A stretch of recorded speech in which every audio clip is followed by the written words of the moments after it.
ole zanin hi February ni som paruk ania Mizoram UPC hun khania an bungwa te hi mani lok tar masalok ka BMP kompui na thiala khanin pandal sakna khan UPC bungwa hi an lo mang ania chu an lot na hi sumtuak na kan mo la umaya ka chak lian chip thum alo thenga chu kan kanan unit hian in chip thum chu an lot na kan thokani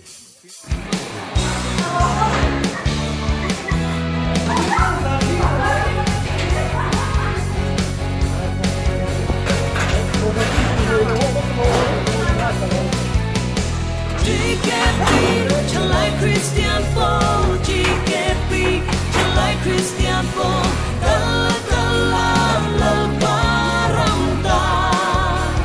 Lela Tok Selang Se,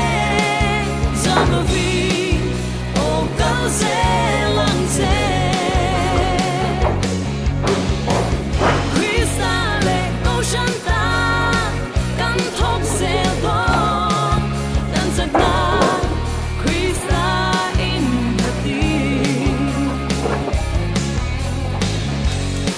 Sân bất thiên biết na lệ na thô na del zeli có tan chất na lệ u nào na tình nhật turi em cần dễ đó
Siama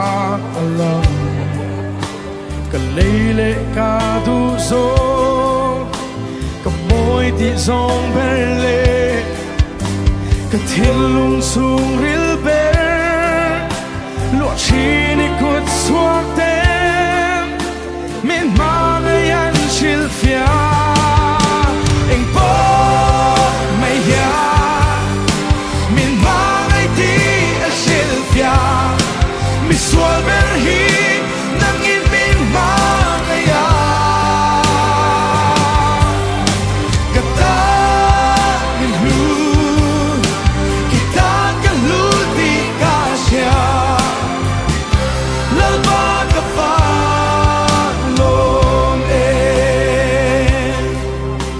min mangay ti kasya min koldana kya so min vurten hallelujah min ngay saksian shil mangay tu min pea mangay tur min pea min mangayan shil fia hallelujah eng po may ya min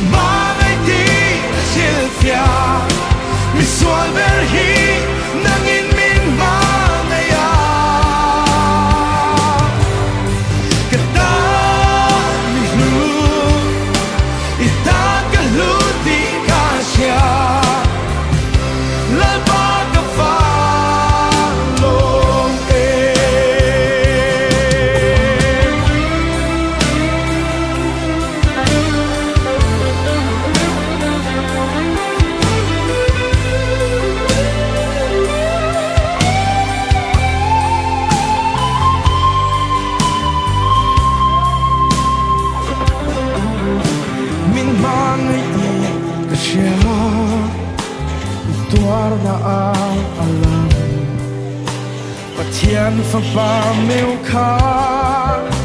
nung na kan nei thei na thing kro sa an khaya sa ruam mual po berin min ba ngai sil fia eng po nai ya min ba ngai ti sil fia mi sual ber hi nangin min ma ngai ya kata ita